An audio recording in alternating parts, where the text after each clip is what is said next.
하네 오늘. 12장부터 13장까지는 1계명과 2계명에 대해서 우리가 봤습니다. 오늘 14장에서 이제 3계명과 관계돼서 내 이름을 망령태에 이끌지 말라라는 관계에서 살펴보려고 합니다. 그래서 14장 1절로 21절까지가 이제 3계명에 해당되는 내용입니다. 12장부터는 우리가 특징이 있다 했죠. 그 특징이 뭐냐면은 10계명이 가나안 땅에서 한 처소가 마련이 되고 그 중앙 장소가 집중한 가운데서 이들이 어떤 생활을 10계명을 가지고 하는지, 그래서 아주 그 안으로 많이 들어온 이야기라는 거예요. 그러니까 10계명 같은 경우는 그냥 선언적인 말씀이라면은 이 12장부터 나오는 이 10계명의 구체적인 내용이죠. 그러니까 어떻게 생활 속에 적용이 됐는지. 그러니까 말씀이 삶 속에 들어가서 일을 하는 걸로 보시면 돼요.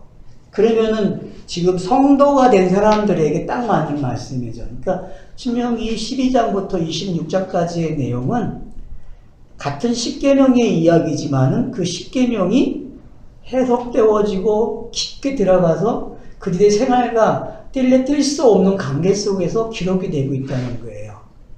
그런 면에서 우리가 관찰을 해야 되는 거죠. 그러니까 이 14장, 12장부터 26장까지 내용이. 그런 면에서 이제 오늘 14장은 이름과 관계된 이야기죠.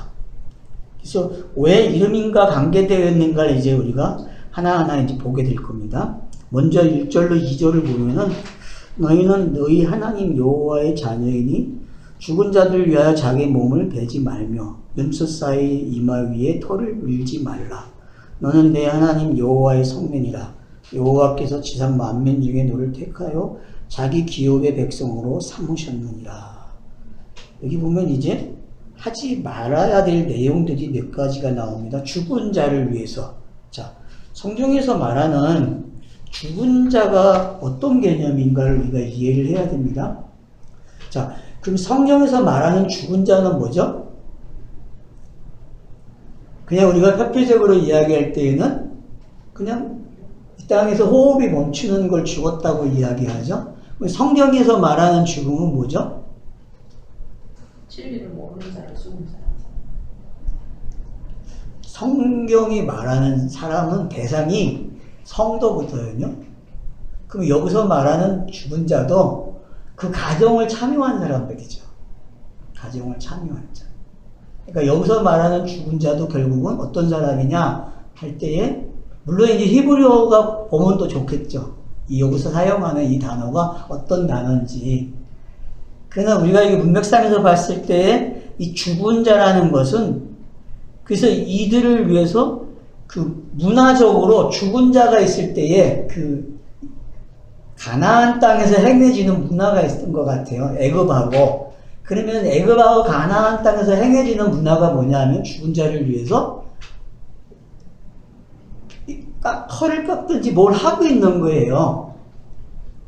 그러면은 자, 성경에서 예를 들면 나시린 같은 경우도 어떤 경우죠? 삼손 같은 경우가 머리를 기르는 경우하고 잘리는 경우가 있잖아요. 잘리는 경우는 뭐죠? 삼손이? 힘을 잃잖아요. 그쵸, 힘을. 어떤 힘이죠? 율법의 힘이 잘려지는, 표피적으로 생활해왔던 것들이 잘려지는 이야기란 말이에요. 그러면은 우리가 여기서 죽었다고 이야기할 때 이 죽은 사람이 위하여 자기 몸을 베지 말라, 털을 깎거나 뭘 하지 말라고 하는 이런 이야기들은 그 죽음의 내용을 모르면은 아무 의미가 없다는 거죠. 죽음의 내용을 아는 사람만이 털을 깎아도 되는 거예요. 근데 죽음의 내용을 모르는 사람이 털을 깎아봐야 아무 의미가 없는 거예요. 그건요. 내용으로 봤을 때. 그러면 왜 이게 이름하고 관계되어 있는 걸 알 수 있죠. 이름을 누가 부를 수 있어요? 의미를 아는 사람만 불러요. 털을 깎는 의미를. 근데 많은 사람들이 털을 깎는 의미를 모르는데 불러야 안 불러요? 하나님의 이름을. 그래서 로마서 2장에서도 뭐라 그래요?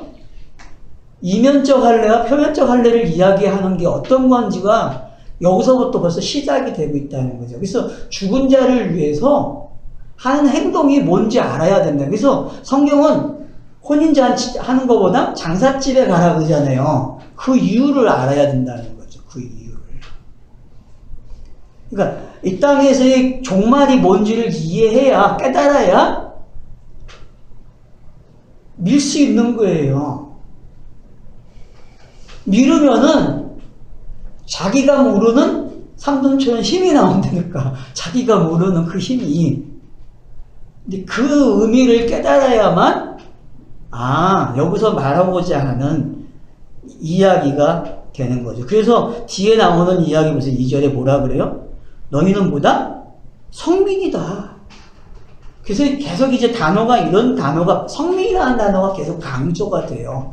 요구할 때에 너희는 이런 사람이기 때문에 이거를 해야 돼 라고 이야기하고 있다는 거죠. 그럼 성민이라는 단어는 이름을 부를 수 있는 자들이죠. 성민은 이름을 부를 수 있는 자들인데 그거에 대해서 지금 계속 설명하는 거예요. 이제 앞으로 성민이기 때문에 너네들이 죽은 자를 위해서, 그래서 여러분들이 히브리 문화를 보게 되면은 예수 시대에서도 울음 전문가들이 있잖아요. 돈을 주고 사잖아요. 우는 전문가들이. 그래서 항상 곡하는 자들이 있잖아요. 곡하는 자들이. 여러분들이 마가복음에 가서 보면은 딸이 죽죠? 이름이 뭐야, 그 딸 이름이? 누구의 딸이죠? 야이로. 예, 그 딸이 죽을 때도 곡하는 자들이 와서 곡을 하고 있잖아요. 그러니까 곡을 하는 것도 의미를 알고 곡을 하는 거하고 의미를 모르고 곡하는 거하고는 다르다는 거예요. 그러니까 울리는 꽹과리는 뭐예요? 모르고 하는 소리란 말이에요. 모르고 하는. 그러니까 그런 것들이 이제 우리가 알게 되면은, 아, 이 성민과 그 차이점을 이제 알게 되고, 그래서 이 이름을 부를 수 있는 자들이 이제 3절부터 나오는 이야기, 그래서 중요한 게 뭐냐면 뭘 먹어야 되고 먹지 말아야 되는 이야기로 가고 있다는 거예요. 그러면 하나님의 이름과 이 먹는 이야기가 과연 니코르가 되느냐는 거예요. 같은 이야기가 될 수 있냐는 거예요. 그러니까 먹는 이야기를 통해서 구별을 배우는 거고, 그러면은 율법이 하는 일은 뭐예요? 구별을 져주는 거죠. 그죠? 구별을 져줌으로써 먹어야 될 것과 먹지 말아야 할 걸 가져가는데, 근데 이걸 다 알면 어떻게 해요? 다 진리로 먹을 수 있잖아요. 전부 다. 그 내용이 지금 3절부터 시작이 된다는 거죠. 그러니까 위에서 이야기하는 죽은 자를 위해서 몸에 있는 털을 깎지 말라고 하는 게 어떤 건지를 알게 되면은 먹는 거와 먹지 못하는 걸 알게 되고, 결국 이런 것들이 3계명과 어떻게 연결되어 있는지를 우리가 생각할 수 있게 된다는 거죠. 그러니까 3계명이라는 거를 일단 알고 읽을 때하고 모르고 읽을 때하고 달라요. 읽는 방식이, 읽어지는 방식이요. 그러니까 우리가 성경을 잘 읽을 때에, 읽으려고 할 때는 어떤 정보를 가지고 읽어야 된다는 게 맞죠. 그래서 이게 3계명과 관계되어 있다는 거를 알고 읽을 때에는 본문을 어느 쪽으로 해석해 줄 수 있어요? 전부 다 3계명과 맞춰서 해석을 할 수 있다는 거예요. 근데 그게 안 돼 있을 경우는 그냥 본문이 이야기하는 그 방식대로 그냥 따라가면서 읽게 된다는 거예요. 그래서 여러분들이 집에서 하실 일이 뭐냐 하면은 요거를 표시를 해서 성경에다 표시하세요. 아예 이걸 전부 다 어서부터 어디가 몇 계명이고 어서부터 몇 장부터 몇 장이, 이거를 표시를 해 놓으셔야 돼요. 성경책에다가. 왜? 그래야만 여러분들이 수시로 확인하면서 읽을 수 있어요. 근데 이거 따로 가지고 있으면은 아무 소용없어요. 이거 여러분들이 같이 가져가면서 성경 읽을 거예요? 전혀 그럴 사람 없어요. 저도 안 그래요. 저도 그래서 다 표시해 놨어요. 저도 이렇게 해놨죠? 다 해놨어요. 왜? 해놓지 않고는 안 돼요. 그러니까 개론은 여러분들이 적어놔야 돼요. 여러분 나름대로. 근데 이게 10계명과 관계돼가지고 신명기를 읽는다는 거는 매우 좋은 방법이에요. 개론 책들 중에서도 이렇게 십계명과 관계돼가지고 해놓은 책이 별로 없어요. 최근에 나온 책들이나 아마 될 거예요. 옛날에 나온 책들은 감히 생각도 못했어요. 이게 십계명하고 연결된다는 거를요. 그러니까 여러분들이 요거를 가지고 함께 맞춰가면서 읽어보시란 말이에요. 그러면은 우리가 신명기 5장에서 공부한 그 십계명이 여기에서 어떻게 확대가 되고 생활 깊숙이 들어와서 어떤 일을 하고 있는지, 그러니까 얼마나 구체적으로 이 3계명을 지금 14장에 설명하고 있는지를 간파하게 되면요, 깨달음이 아마 무척 달라질 거예요. 5장 했을 때하고 지금 여기 하고요. 5장 할 때 이 본문을 안 읽은 이유를 알겠죠? 5장 할 때 그냥 여기 있습니다라고만 설명했지 안 읽었어요. 본문을 갖다 사용 안 했거든. 그 이유가 있단 말이에요. 왜 5장을 하면서 이 부분을 안 건든 이유는 5장의 내용이 이 부분에 와서 얼마나 확대되어져 있고 관계가 되어지지 않은 것처럼 읽어지는 본문인데도 불구하고 관계가 되어져 있다니까요. 그러면 산상수훈이 왜 10계명에서도 뒤에 있는 6계명부터 갖다 놓고 설명을 했는지 알게 되는 거예요. 그게 전부 다 율법이라고 이야기하면서, 그러면 이제 성경 읽기가 우리가 차서를 어떻게 넘어가는지를 알게 되고 차서가 종합되는 이야기를 내 스스로가 가져갈 수 있다니까요. 그 힘이 생긴단 말이에요. 그런 부분들을 여러분들이 힘을 빌려주시면은 얼마든지 성경 읽기가 쉬워지고 누구와 나눔을 할 때에도 성경이 말하고자 하는 것을 놓치지 않으면서 가져가면서 말을 할 수 있단 말이에요. 그걸 여러분들이 좀 기억을 하면 좋겠어요. 그래서 3절부터는 먹지 말라라고 그래요. 자, 그러면 이제 내 얘기에서 몇 장과 관계되어 있다고 했죠? 먹는 거와 먹지 말라는 11장. 그쵸. 내 얘기에서 11장에 있는 말씀을 표시를 해놔야 되겠죠. 그게 먼저 나온 말씀이니까, 그죠? 그러면 이제 그걸 중심으로 해서 거기서는 이렇게 얘기했고 여기서도 이렇게 이야기하고 있는데, 그러면 내 얘기서와 여기서의 차이점을 찾아내야 되겠죠. 내 얘기서와 여기서의 차이점은 뭐라겠어요? 내 얘기서는 모세가 율법으로 주는 내용이란 말이에요. 그리고 율법으로 주면서 그 뒤에 정결법이 나온단 말이에요. 내 얘기서에 보면은. 그래서 문둥병 이야기가 나오죠. 바로 이 먹는 이야기 다음에 문둥병 이야기로 넘어가요. 내 얘기서가. 문둥병 이야기가 되게 길게 나와요. 12, 13, 14까지 나와요. 문둥병 이야기가. 그리고 나서 정결 이야기가 나와요. 여자들이 피를 흘리는 이야기가 나오고, 그리고 난 16장 가면은 이제 두 염소 이야기가 나오죠. 그 흐름을 여러분들이 파악을 하고 있으시면은 여기서 지금 이치가 어느 건지 알게 돼요. 왜 이게 3계명과 연결이 되고 그 3계명과 연결된 가운데서 지금 신명기가 말하는 이치하고 내기서가 말하는 이치가 어떤 건지를 알게 돼요. 그러면서 구별을 하면서 관계성을 찾아내게 되고, 그러면서 신명기가 그것을 해석해주고 있다는 걸 알게 되죠. 내 얘기서를 어떻게 해석해주고 있는지를 찾아내야 되죠. 왜? 신명기는 해석서라고 했으니까. 그래서 여러분들이 내 얘기에 있는 말씀을 읽고 이 본문을 가지고 같이 비교를 하면서 뭐가 다른지를 아셔야 돼요. 그러면 일단 수신자의 이치가 다르죠. 내 얘기서의 수신자는 강야 세대죠. 그죠? 1세대죠. 근데 민수기의 수신자는 뭐예요? 2세대고 가나안 땅에서 생활할 사람들이에요. 그러면 대상이 달라졌죠? 그러면 첫째 대상은 육의 사람이라고 볼 수 있고 두 번째 대상들은 영의 사람들이죠. 그죠? 그러니까 이런 차이점들을 여러분들이 구별하면서 읽어야만 성경을 읽을 때에 뭐가 나와요? 아, 보는 관점들이 생겨지고 해석의 폭들이 내 얘기와 민수기, 신명기가 왜 다를 수밖에 없는지도 이해가 돼가면서 큰 줄기 속에서 성경 읽기가 된단 말이에요. 그러면 이제 먹는 이야기가 또 어디서 나왔어요? 여러분 8장에서 나왔어요. 신명기. 그죠? 예수가 사용했죠?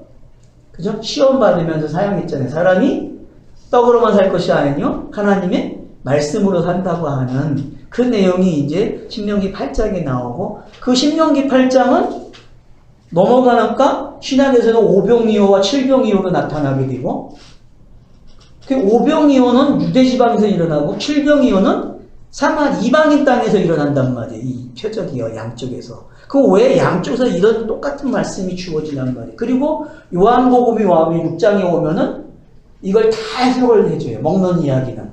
그러니까 여러분들이 먹는 이야기 종결점은 어디로 가야 된다? 요한복음으로 오시면 되는 거예요. 요한복음 6장으로 오면요. 결국 뭘 먹으라? 나를 먹는 게 하나님의 말씀을 먹는 거야. 여기까지 오는 거죠. 그죠? 하늘의 이야기는 내가 최종점이야. 라고 예수가 설명하고 있는 거죠. 그래서 베드로가 신앙 고백을 하지 뭐라 그러니까? 영생의 말씀이 계시는데 우리가 어디를 갑니까? 우리가 믿고 알았습니다. 라고 말을 하잖아요. 그것과 어떻게 지금 본문이 연결해서 가는가를 여러분들이 한번 이게 펼칠 수 있으면 좋을 것 같아요. 지도를, 성경의 지도를 여러분들이 탁탁탁 찍어 가시란 말이에요. 먹는 이야기가 나오면.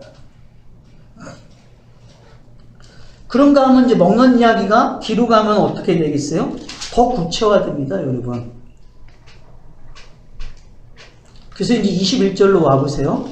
21절로 오면은 너희는 너희의 하나님이 여호와의 성민이라 스스로 죽은 모든 것은 먹지 말 것이니라. 그것을 성중에 거하는 객에게 주어 먹게 하거나 이방인에게 파는 것은 가하니라. 너는 염소 새끼를 그 어미의 젖에 삼지 말지니라.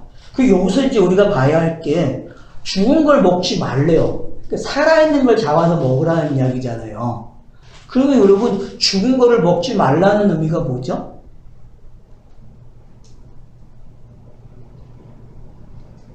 땅의 음식은 죽은 거잖아요. 땅의 음식은. 그러니까 그 누가 먹어야 돼요? 이방인들에게 주래요. 그러면 우리가 이제 성경에서 이방인에 대한 정리도 다시 했잖아요. 지리적인 이방인이 아니고 어떤 이방인이에요? 율법으로부터 벗어난. 그렇죠. 율법으로부터 벗어난 사람들이란 말이에요. 우리가 정리 내린 게 이제 우리가 여태껏 세대주의 관점에서 본 이방인의 개념이 아니죠. 세대주의에서의 이방인의 개념은 뭐예요? 선민 이스라엘. 이 성민이라는 단어를 가지고 있는 그 사람들 외의 사람들을 뭐라 그래, 지리적으로? 이방인이라고 한단 말이에요. 그게 성경 읽기에서 세대주의 관점에서 나오는 이야기란 말이에요. 근데 이제 우리는 그게 아니라 이방인 그러면 뭐예요? 율법의 해석에 대해서, 율법에 대해서 이방인. 그렇죠. 율법과 관계가 없게 된 사람들이죠. 거듭난 사람들이죠.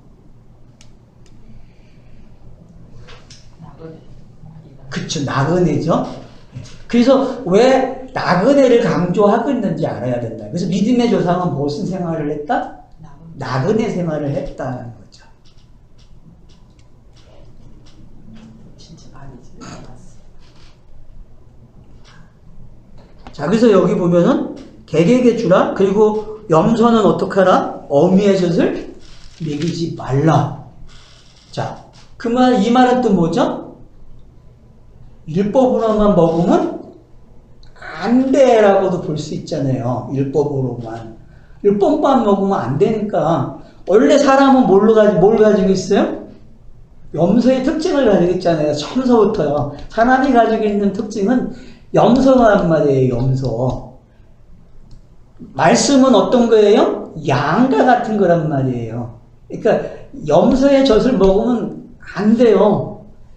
그걸 먹으면 어떻게 돼요? 사나워져. 율법적인 사람이 돼가지고 계속 그냥 들이받아.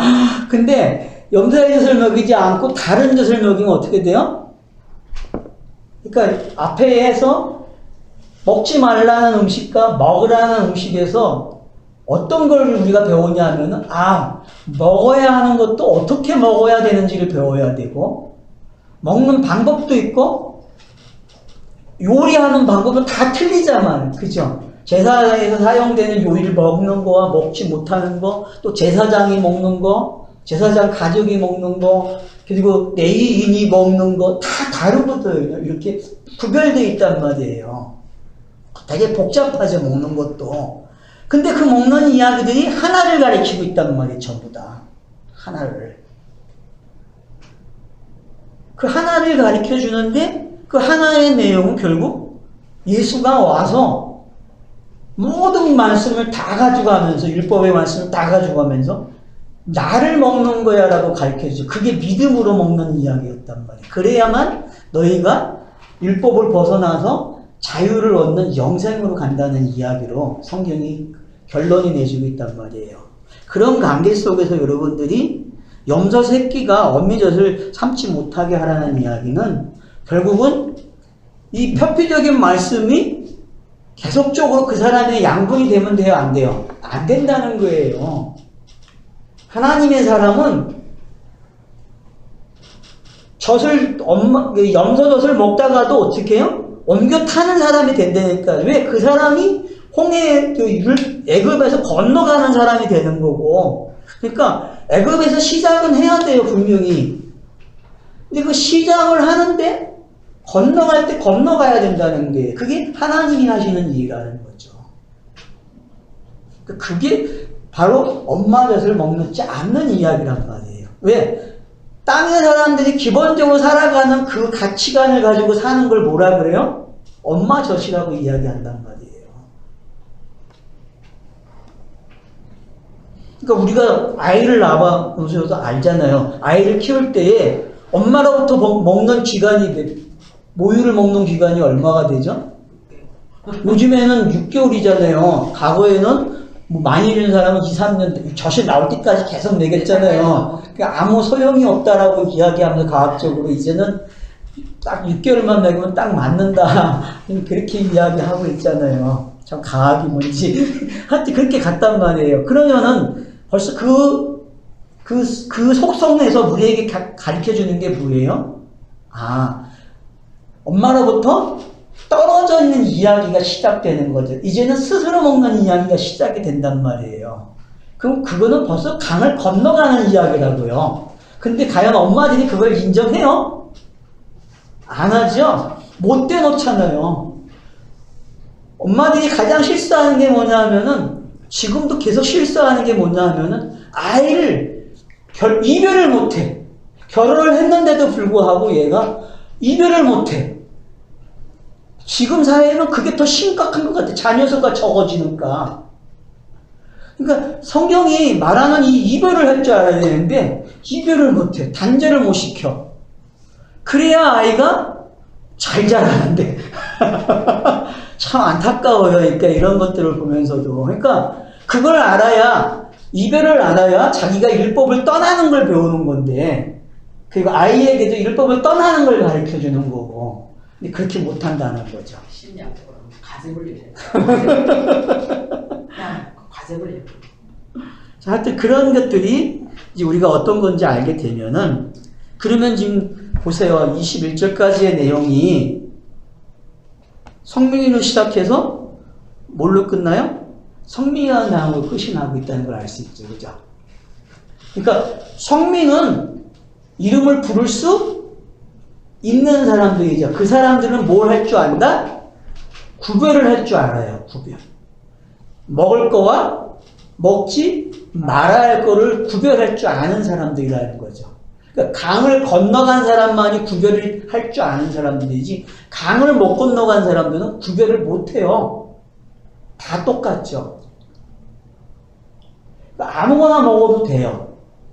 그래서 이제 여러분들이 고린도전서 8장 오면은 무슨 이야기에 사도 바울이? 무슨 상관이 있니? 우상에게 드려졌던 물건이든, 뭐 신전에 드렸던 물건이든, 고기를 먹으면 어떠니? 그 당시에 고기를 먹으려면 다 어딜 갔다 와야 돼요? 다 신전을 들렸다 오게끔 되어 있단 말이에요. 그 상 질서가 그렇게 잡혀 있단 말이에요. 상 질서가.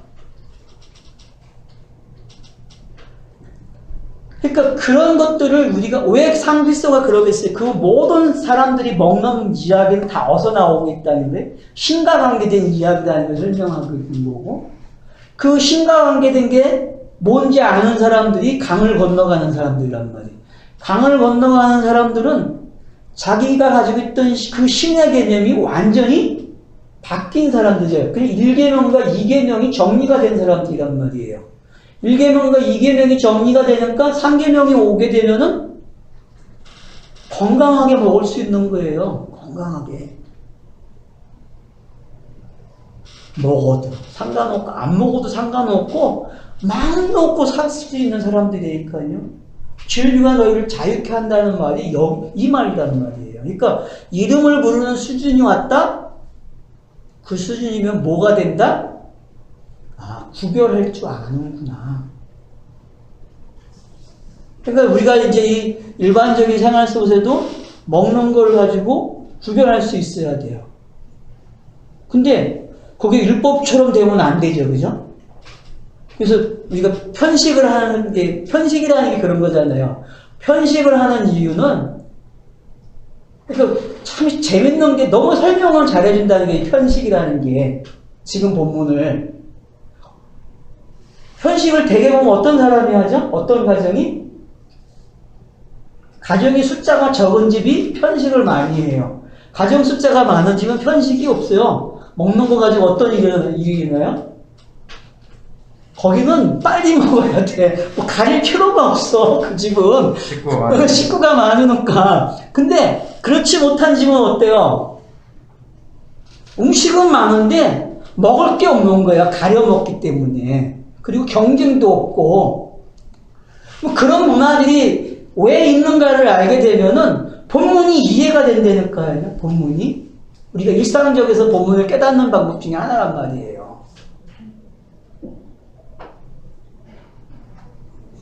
편식도 좋은 것만 먹어야 되는데 좋은 건 안 먹고 나쁜 건 못 먹고. 그렇죠. 거치는 건 안 먹으려고 하고 냄새가 있거나 그러면 또 안 먹으려고 그러고. 그러니까 참 재밌는 거죠. 그러니까 그런 것들을 알게 되면은 아, 사람의 기질이 처음서부터 가지고 있는 그게 뭔지를 알게 되고 그러면은 왜 사람이 바뀌어야 되는지도 알게 되는 거죠. 그러니까 왜 한 번 죽는지 이해가 되는 거죠. 왜 한 번 죽어야 되는지. 그럼 못 고치거든요. 수정이 안 돼요. 인간은요. 고쳤어요. 성경은 고쳐 쓰지 않아요. 죽여서 시작하지. 난 고쳤다. 난 흑수 편식일 거야. 좋은 건 아닌 편식. 네. 그러니까 그러면 이제 정리가 되죠. 아, 먹는 거와 왜 하나님의 이름을 부르는 거와 관계돼서 설명이 되어졌는지를 알게 되면은 3계명이 정리가 되는 거예요. 그러면 결론이 뭐예요? 염소 새끼를 엄미져서 삼지 말아라. 이렇게 이야기한다는 말이에요. 그러면 이제 결국은 뭐예요? 아, 하나님의 이름을 부르는 사람들은 어떤 사람들이다? 구별이 되는 사람들이구나. 그리고 그 구별한 대로 먹을 줄 아는 사람들이네. 그러면 성경을 읽으면서도 이게 되는 사람들이죠. 이게 정리가 되죠. 아, 이건 펴피고 이건 진이네. 이런 것들이 정리를 할 줄 아는 사람들이 되는 거죠. 그 내용상에서도 펴피와 진이를 딱 구별해낼 수 있는 거죠. 그런 부분들이 이제 정리가 되는 거죠. 그래서 3계명이 21절까지가 3계명입니다. 21절까지가. 그리고 이제 4계명이 시작됩니다. 22절부터. 자, 여러분 안식과 관계된 내용이잖아요. 4계명은. 그죠? 그러니까 1, 2, 3이 정리가 되면은 안식이 되는 거예요. 그러니까 여호와의 이름을 부르는 사람은 주어지는 선물이 뭐다? 안식이에요. 그냥. 그러면은 우리가 창세기 1장에서 7날을 가지고 공부했을 때에 1, 2, 3, 4, 5, 6이 있었잖아요. 그게 여러분들이 지금 1계명, 2계명, 3계명과 관계 있다는 걸 아시면 돼요. 첫째 날과 넷째 날은 뭐와 관계되어 있다? 아, 1계명과 관계되어 있구나. 또 2계명은 다섯째와 둘째 날과 관계되어 있고 또 이 3계명은 셋째 날과 6계명과 관계되어 있구나. 그런 것, 셋째 날과 여섯째 날이죠. 그리고 안식은 일곱째 날과 관계되어져서, 그러다 보면은 요 내용이 정의가 되죠. 이게 순차적인 차서가 뭔지 알게 되죠. 그러니까 여러분 십계명 속에서 차서가 있어요. 그죠? 십계명 속에서도. 그래서 이제 이름을 부르는 사람에게 주어지는 선물이 뭐다? 안식이에요. 그럼 안식하는 사람들이 할 수 있는 게 뭐예요, 여러분? 11조예요. 안식을 하는 사람들은 11조를 내놓는다니까요. 그러니까 여러분들이 왜 예수가 내가 안식의 주인이라고 얘기했는지 깨달아야 돼요. 내가 왜 안식의 주인? 그러니까 창세기에서 말한 그 시작된 안식, 율법에서 주어진 그 안식은 결국 주인이 누구예요? 예수예요. 결국 예수가 이 땅에 와서 하나님의 그 주어진 차서의 말씀들을 다 예수로 집중하고 종합해야 돼요. 그래서 넘겨주는 게 뭐예요? 안식을 주는 거예요. 그러니까 스타로스가 세워지면은 무덤에 들어가고 부활을 하게 되면은 안식이라는 선물을 준단 말이에요. 그 가정이 지금 1계명, 2계명, 3계명 속에 들어있고 그게 이제 어떻게 안식으로 주어지고 있는지. 그래서 안식을 설명하는데 10분의 1을 설명을 한단 말이에요. 그럼 우리는 이제 10분의 1을 알죠? 우리는 10분의 1을 알아요. 이미 어디서 시작됐다는 걸 알았어요? 아브라함과 멜기세계 관계에서 우리는 창세기 14장에서 봤단 말이에요. 11조는 거기서 시작이 되고 있으니까. 그리고 창세기가 개론적으로 틀을 어떻게 가지고 있다? 10개의 이야기를 가지고 있다는 걸 우리 확인했잖아요. 그리고 계속 관찰을 해보니까 정말 항상 열을 가지고 설명을 하고 일곱을 가지고 설명을 하고 어떤 설명하는 방식이 틀이 있다는 거죠. 그런 틀들 중에서도 이제 안식을 10분의 1로 설명을 함으로써 그 사람들이 진리의 사람이 어떤 사람인지를 설명해 주고 있는 거죠. 그러니까 10분의 1을 내놓는 사람들은 어떤 사람들이에요? 안식을 누리고 있는 것이 확인되어지는 사람들이죠. 그렇죠? 그걸 누가 했어요? 예수가 자기가 10이 돼서 이를 내놓는 이야기고, 자, 우리가 요셉과 베냐민 이야기 속에서도 하나가 나오는 이야기가 설명된다 그랬죠. 그죠? 그래서 하나가 나오는 이야기가 설명되는 과정 속에서도 자연스럽게 나엘이 죽는 이야기가 설명을 그렇게 하고 있다. 죽어야만, 열을 가지고 하나가 죽어야만 어떻게 된다? 내놓는 이야기가 베냐민이란 말이에요. 요셉이 죽어야 베냐민이 아들로 등장을 하고, 그 이야기가 창세기 속에서 계속 반복되는 이야기라고 우리는 확인을 했단 말이에요. 그런 관념에서 이제 이 토지소산의 11조, 여러분 11조도 상당히 많이 나오고 있어요. 지금 설명이. 그러니까 토지에 관한 거, 열매에 관한 거, 뭐 수입에 관한 거 조정할 게 되게 많거든요. 그러면 이 전부 다, 근데 중요한 것은 11조가 어디서 이루어진다? 그 땅에서. 그 땅. 그러니까 11조는 누가 하는 거다? 안식에 들어간 사람만이 하는 거예요. 11조는. 그 말은 진리의 사람이 곧 뭐다? 11조라는 거죠. 그러니까 안식에 참여한 사람들은 11조를 내놓은 사람이란 말이에요.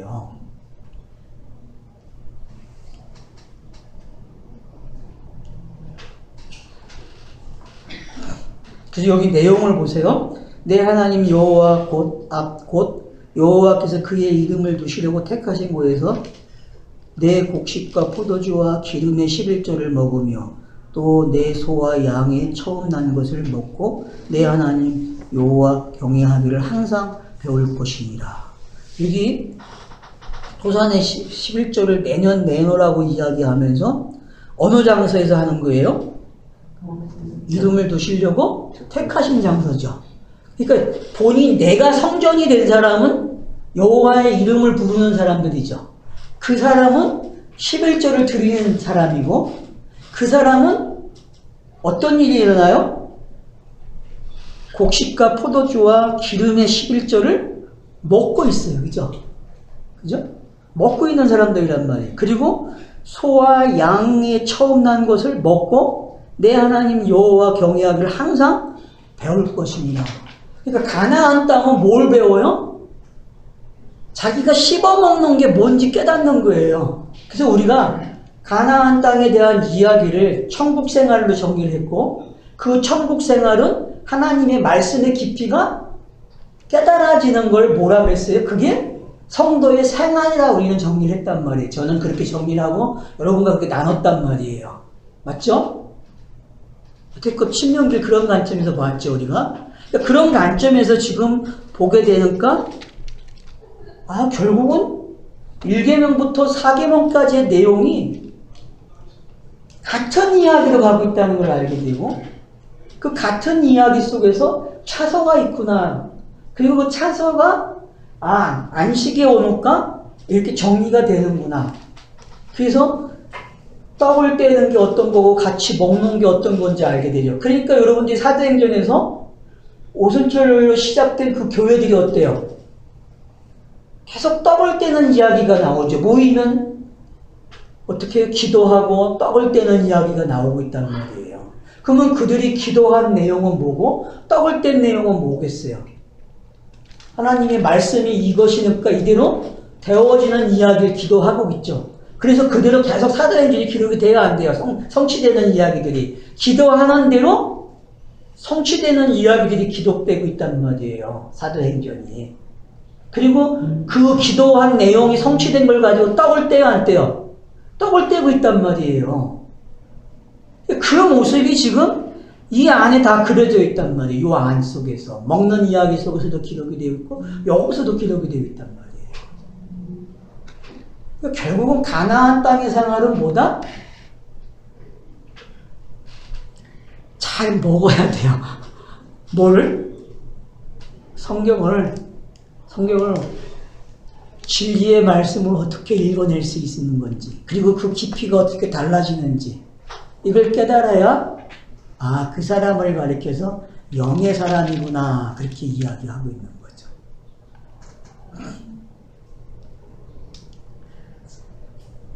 그래서 24절도 보면 그러나 내 하나님 여호와께 자기 이름을 두시려고 택하신 곳이 내게서 너무 멀고 행로가 어려워서 내 하나님 여호와께서 그 풍부히 주신 것을 가져고 갈 수 없거든. 그것을 돈으로 바꾸어 그 돈을 싸가지고 내 하나님 여호와께서 택하신 곳으로 가서, 그래서 내 마음에 원하는 모든 것을 그 돈으로 사되 소나 양이나 포도주나 독주 등 내 마음에 원하는 모든 것을 구하고 거기서 내 하나님 여호와 앞에서 너와 내 권석이 함께 먹고 즐거워할 것이며. 여러분 보세요. 고향에서 출발할 때 어떻게 해야 돼요? 팔아서 가져가죠. 소면은 소를 팔고 양이면 양을 팔고, 그리고 그 판 것을 돈으로 바꿔가지고 예루살렘이라는 곳에 도착을 해요. 그러면 예루살렘에는 뭐가 있어요? 성전에? 바꿔주는 사람들이 있죠. 그죠? 바꿔주는 사람들이. 그러면 이제 여러분들이 이 바꿔주는 게 뭔지 깨달아야 돼요. 여태껏 그냥 편파적으로 성경을 읽었을 때, 일반 교회를 다녔을 때 바꿔주는 그걸로 생각하지 마시고 이 바꿔주는 게 뭔지 깨달으셔야 한단 말이에요. 바꿔주는 게. 내가 가져가는 양인데 돈을 일반 받고 돈으로 또 그 양을 사서 드려요. 그죠? 그러면은 성경의 차서가 뭔지 알게 되는 거예요. 성경의 차서가 네 곳이 있었어요. 그죠? 네 곳이 있는 사람들에게 성경이 뭐라 그래요? 그거 아니야 라고 가르쳐주고, 이거는 너네들이 다 뺏게 할 것이야. 그죠? 그리고 이걸 주게 되면 돈을 줘야 안 돼요. 성경이. 돈을 주죠. 돈을 주면 어떻게 해요? 그 돈을 가지고 출반을 해요. 출반을 하면은 그 돈을 가지고 거기에서 하나 사요. 그러고 나서 그거 가지고 드리는 거예요. 그러면은 이게 신약의 모습으로 옮겨지고 있다는 걸 여러분이 이 그림 속에서 찾아낼 수 있으면 되는 거예요.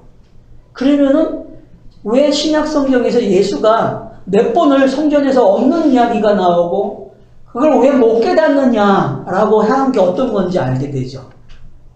이걸 왜 못 깨달아?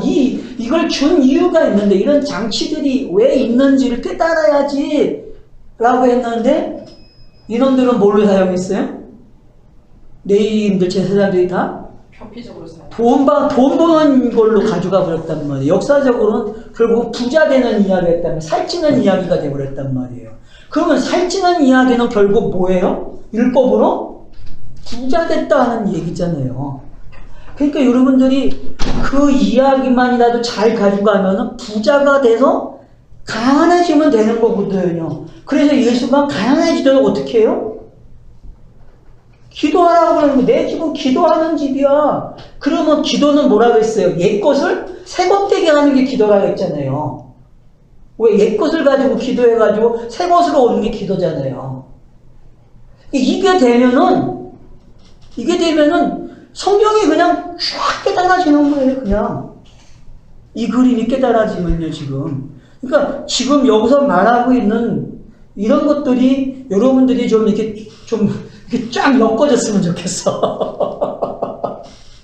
좋은 그림이네. 이 성전 정화 사건이라고. 그쵸. 네.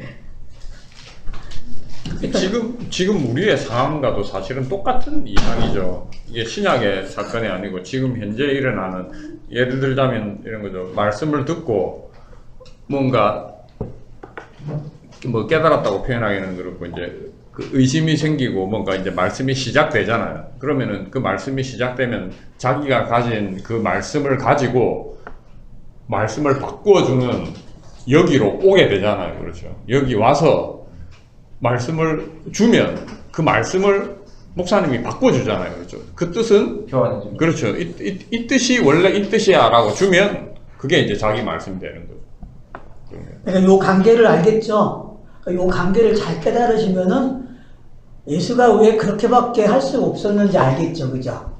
공간보건소에서 산을 엎으시고 돈 바꾼 자의 직직으로 막 쫓으시고. 예. 그런 것들이 뭘 그림을 그려주고 있는지를 여러분이 대칭을 시켜보면은 좀 이해가 되신단 말이에요. 그리고 예수가 실제로 또 채찍에 맞는 장면도 있잖아요. 그죠? 그런 장면들과 어떻게 이게 매치가 되고 있는지. 그러니까 우리가 성구사전을 찾을 때에도 단어를 쫓아가잖아요. 한 단어가 어떻게 사용된 용례를 찾아가듯이 마찬가지라니까요, 여러분들이. 그런 것들을 이렇게 찾을 줄 알게 되면은 얻는 게 되게 많아요, 성경 읽기에서는요. 그 힘을 저는 여러분들이 갖기를 원하는 거예요. 그럴 때에 좀 더 다양성이 생기고 남들이 보지 못하는 걸 보면서 깊이가 달라지죠, 성경 읽기가. 그게 힘이라고 저는 생각해요, 그런 것들이. 그래서 이제 21절 보세요. 내 성읍에 거주하는 레위인은 너희 중에 분깃이나 기업이 없는 자이니 또한 저부르지 말지니라. 그러니까 레위인을 기억하라는 게 어떤 건지 알겠죠?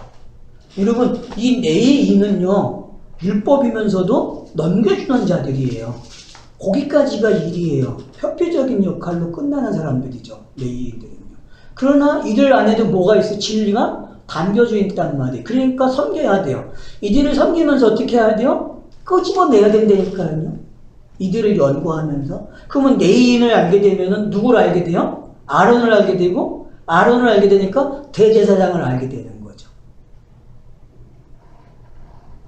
그러니까 그런 것들이 어떻게, 그러면은 결국 레위인을 무시한다는 거는, 그러니까 여러분들이, 제가 그랬죠. 저번 주도 그 지도를 만들려고 각 지파에게 소속된 레위인들이 있잖아요. 그쵸?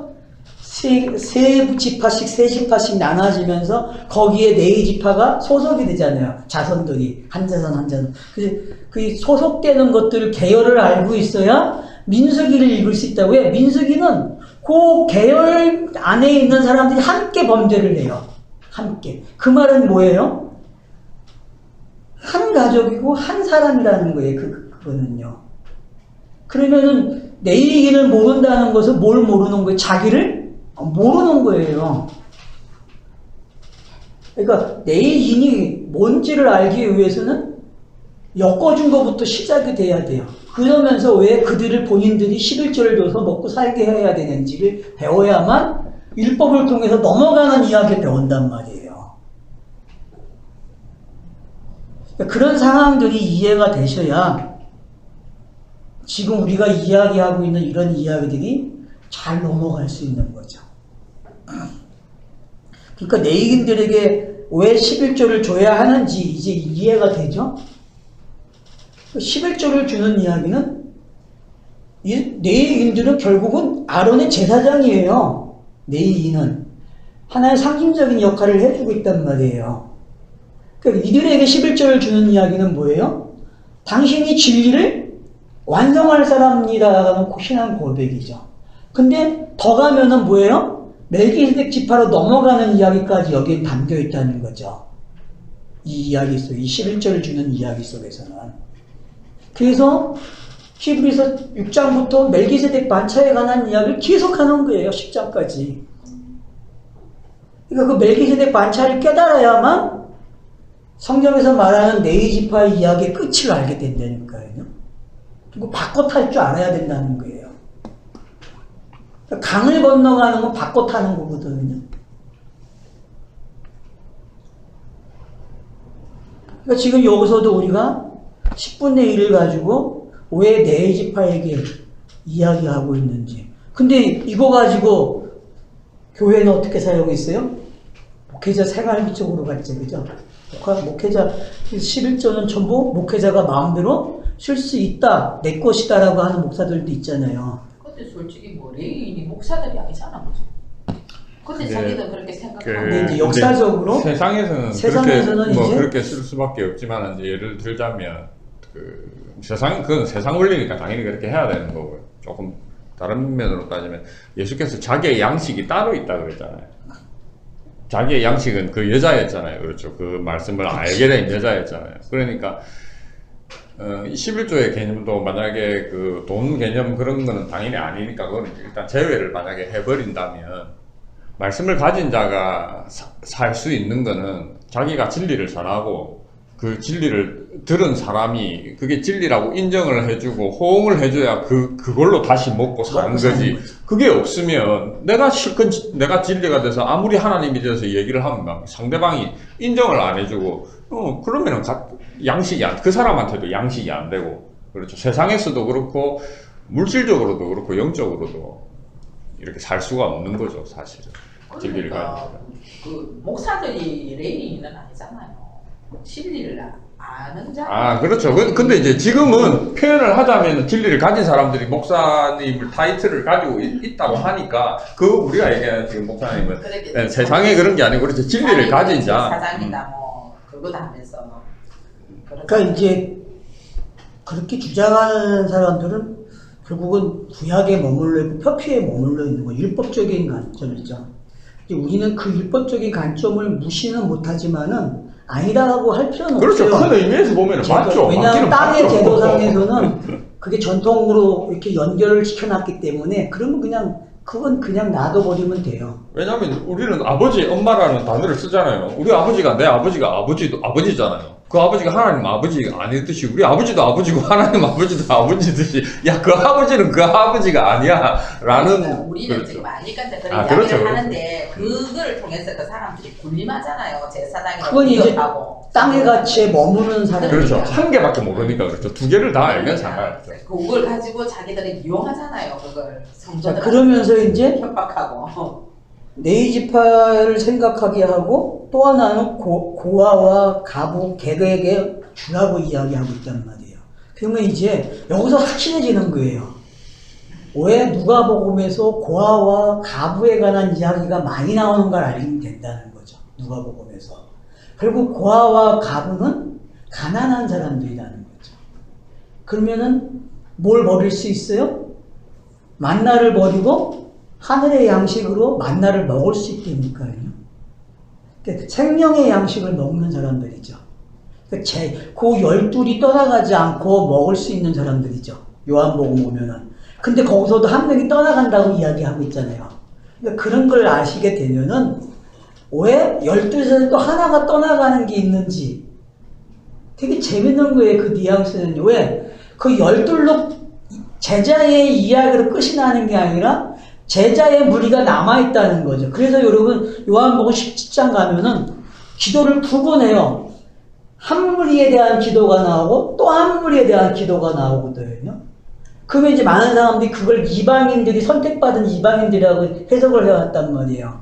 근데 우리는 그렇게 보는 게 아니고 성경의 차서가 12제자라고 하는 차서가 있고 그 제자들을 통해서 말씀이 된 자들을 또 한 무리로 이야기한단 말이에요. 그래서 사도행전도 기록이 28장에 보면은 끝이 안 나고 열어놓고 있단 말이에요. 그냥 그 이야기는 12이 또 있다는 거예요. 기록하고 있는. 낳고 하듯이 진리가 그런 그러면 식으로 결국은 지금 우리의 모습은 뭐예요? 사도행전을 기록하고 있는 거고 또 우리는 뭐예요? 그 예수가 말한 그 나머지 12의 모습 속에서 지금 제자들과 똑같은 이치에서 일을 하는 모습이 우리에게 있는데 그런 것들이 우리에게 지금 있는 거죠. 그러니까 그런 부분들을 우리가 깨닫게 되면 그래서 왜 성경이 객과 고아와 가부에 대해서 이렇게 이야기하고 있는가? 이들은 뭐예요? 아버지가 없는 사람들이고 본토가 없는 사람들이란 말이에요. 그러면은 정리가 아주 잘 된 거예요. 어떤 정리죠? 뒤에 나오는 계명하고 연결이 된다는 말이에요. 뭐하고? 아버지가 뭔지 정리가 되기 시작한다는 말이에요. 이들은 가짜 아버지, 가짜를 다 버려진 자들이 타인에 의해서든지 자기 본인적인 의해든지 어쨌든 없어졌어요. 그죠? 가부도 그렇고 고아도 마찬가지고 객도 마찬가지고 뭔가 부족한 사람들이란 말이에요. 네? 정상인들이 봤을 때 안 된 사람들이죠. 근데 성경은 그들을 가리켜서 상징을 뭘로 줬어요? 인정한 사람들이니까. 그렇죠. 그렇죠. 결핍을 인정하는 거니까. 자기들이 죄인인 것을 아는 거죠. 그렇죠. 그래서 의사가 필요한 사람들이란 말이에요. 이 사람들은요. 이방인의 개념하고 똑같죠. 그러면 이제 우리가 이런 거구나 하는 걸 알게 되는 거죠. 그래서 사계명에서 이야기하는 안식에 들어온 사람들이 어떤 건지 알겠죠. 안식에 들어온 사람들은 결국 끝에서 결론을 내려줬어요. 뭐라고요? 10분의 1을